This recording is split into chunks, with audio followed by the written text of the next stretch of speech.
رضا پهلوی روز 14 فوریه 2026 در مونیخ آلمان در طی یک مصاحبه مطبوعاتی گفت: من نماینده تجزیه طلبان نیستم.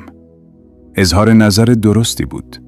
نخست، کسانی که اطلاعاتی درباره سیاست و رفتار رضاشاه با مردمان غیر فارس دارند و رژیم محمد رضا شاه را به یاد دارند و با رویکرد و ادبیات جمهوری اسلامی و سلطنت طلبان و دیگر شوینیست‌های امروزی آشنایی دارند، متوجه می‌شوند که عبارات تروریست و تجزیه طلب تنها به احزاب متعلق به ملل غیر فارس، طرفداران فدرالیسم یا خودمختاری و حق تعیین سرنوشت و مبارزین مسلح این ملت‌ها محدود نمی‌شود.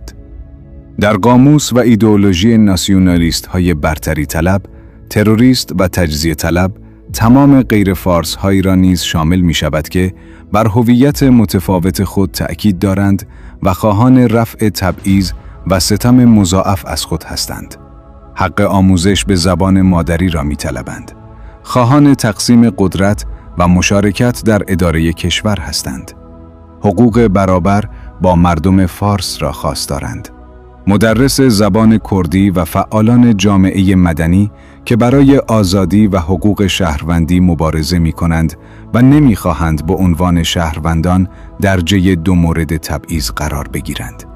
با استبداد و دیکتاتوری مخالف و برای استقرار دموکراسی در ایران تلاش می کنند، اسامی رایج در بین ملت خود را برای فرزندانشان انتخاب می کنند. حتی تنها خواهان اجرای عدالت و یک زندگی عادی و نفس کشیدن در یک فضای آزاد هستند. یکی از سرسپردگان رژیم سابق حتی نوشتن کرد به جای کرد را مصداق تجزیه طلبی می داند. در حقیقت عموم ملل غیر فارس، یعنی 2/3 جمعیت ایران، برای آنها تروریست و تجزیه طلب محسوب می شوند و سزاوار سرکوب و مجازات و محرومیت از حق و زندگی هستند. به جز افرادی که خود انکاری کرده و برای تأمین منافع شخصی به هویت و اصل و نسب خود پشت می کنند، در بین جمهوری اسلامی و سلطنت طلبان در تردد هستند، به مداحی و اسارت و تحقیر تن در می دهند و برای اربابانشان نقش ستون پنجم را در بین ملت‌های خود ایفا می کنند. می‌پرسند کردها چه خصومتی با رضا پهلوی دارند؟ کردها قطعاً آغازگر تنش و خصومت نبودند. احزاب کردستانی و دیگر ملل تحت ستم همیشه خواهان گفتگو و تفاهم بوده و تلاش کردند با گرایش‌های مختلف اپوزیسیون به توافق برسند و یک آلترناتیو دموکراتیک و فراگیر تشکیل بدهند. اما سلطنت طلبان و خود رضا پهلوی به سبک جمهوری اسلامی دائما احزاب کردستانی را تجزیه طلب می‌خوانند و مورد اهانت و فحاشی قرار می‌دهند.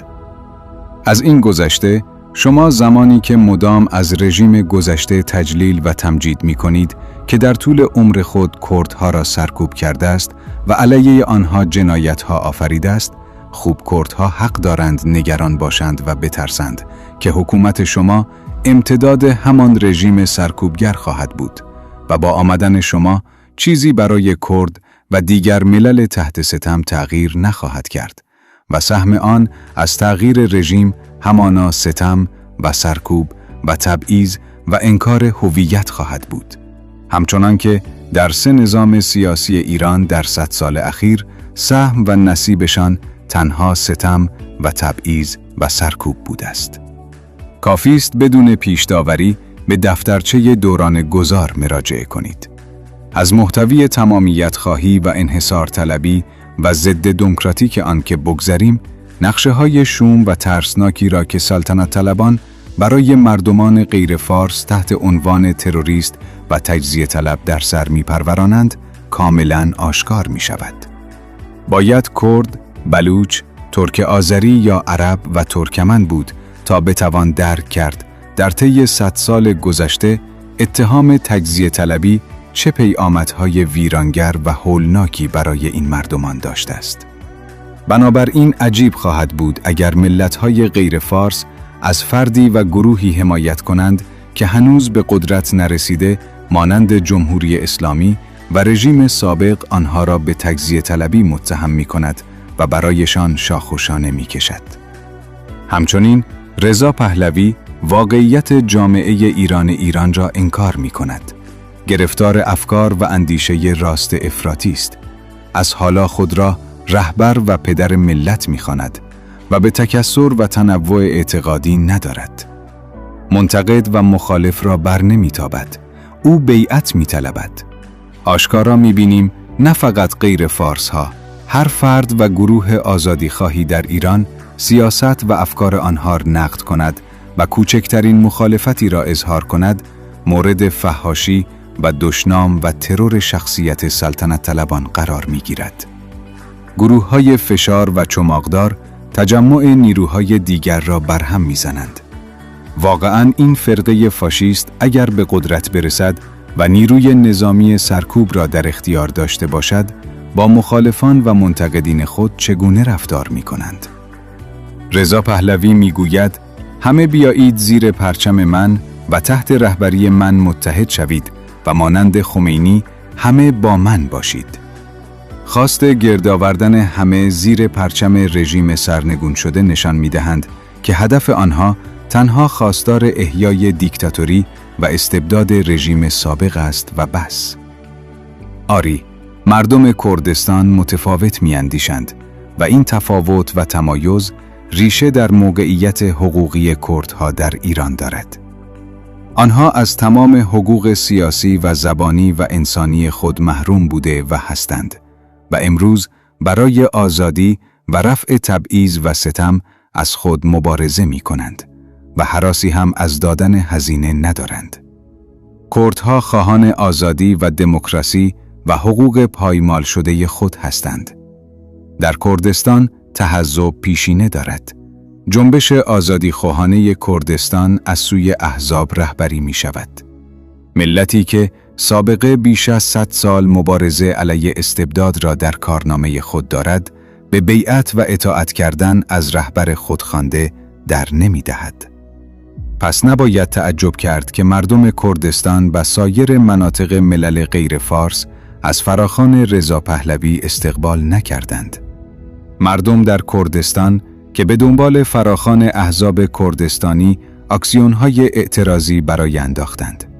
حتی در یک شهر و اعتراض نام رضا پهلوی را صدا زده نزدند و شعاری به حمایت از سلطنت سرداده ندادند. با این وجود در ادامه سیاست تحمیل رضا پهلوی به مردم ایران، چند تلویزیون وابسته و مبلغ سلطنت طلبی با زیر پا نهادن تمام شؤونات اخلاقی و نقض اصول اطلاع رسانی بسیار تلاش کردند با دستکاری ویدئوها و انتشار اطلاعات نادرست اعتراضات مردم کردستان و آذربایجان و بلوچستان را به نام رضا پهلوی جا بزنند.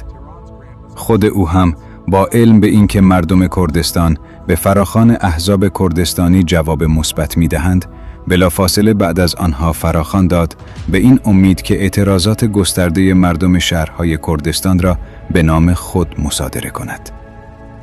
آقای پهلوی و رسانه‌های وابسته مرتب ادعا می‌کنند که میلیون‌ها ایرانی نام او را صدا زدند. معلوم می‌شود از نظر آنها تنها شهرهای مرکزی و فارس نشین ایران به شمار می‌روند. دیگر مناطق و مردمان غیر فارس جزو ایران به حساب نمی‌آیند. ناسیونالیست‌های برتری طلب مدت هاست ایران را تجزیه کردند. کارهای مقدماتی اما مهم تجزیه ایران را پیروزمندانه انجام دادند. البته کاری که رضا پهلوی و حامیانش انجام می‌دهند در عالم سیاست غیر معمول و ناآشنا نیست. برای کسانی که انقلاب 1357 را به یاد دارند یا درباره آن دارای اطلاعات هستند، می‌دانند که همین کارها را روح الله خمینی و اسلامگرایان نیز قبل از رسیدن به قدرت در پیش گرفتند. خدعه کردند و قولها را به مردم ایران و جهان دادند. رضا پهلوی و حامیانش به دو دلیل اساسی مانع همبستگی و اتحاد نیروهای سیاسی و تشکیل یک ائتلاف دموکراتیک می‌شوند. 1. به عنوان یک فرقه راست افراطی تمامیت خواه هستند و با تکثر و تنوع و رأی مردم سر سازش ندارند. 2. سلطنت طلبان به این امید که آمریکا و اسرائیل با حمله نظامی جمهوری اسلامی را سرنگون می‌کنند و در غیاب یک ائتلاف و آلترناتیو فراگیر قدرت را دودستی تحویل ایشان می‌دهند، پس شریک نمی‌خواهند. اما آنچه امروز جای تعجب دارد و درک آن دشوار است، سکوت و بیعملی نیروهای سیاسی دیگر ایران است، اعم از جریان‌های مرکزی و احزاب متعلق به ملت‌های غیر فارس. خود را به خواب زده و صدای بلند پای فاشیسم را نمی‌شنوند. سیاست، انتظار کشیدن و خودداری از تشکیل اتحاد و همبستگی آنها آب به آسیاب سلطنت طلبان ریخته و موجب شده است رضا پهلوی بتواند خود را به عنوان رهبر انقلاب ملی ایران و آلترناتیو جمهوری اسلامی معرفی کند. افکار عمومی می‌بیند کس دیگری در میدان نیست. به گفته کارل مارکس که تاریخ 2 بار تکرار می‌شود، بار اول به عنوان تراژدی، بار دوم به عنوان نمایش کمدی، باید این جمله جورج سانتایانا، فیلسوف و نویسنده اسپانیایی آمریکایی را اضافه کرد. آن کس که نمی‌تواند گذشته را بیاد بیاورد، محکوم به تکرار آن است. مثل اینکه ایرانی‌ها محکوم به تکرار فاجعه سربرآوردن فاشیسم هستند، اما به شکلی متفاوت.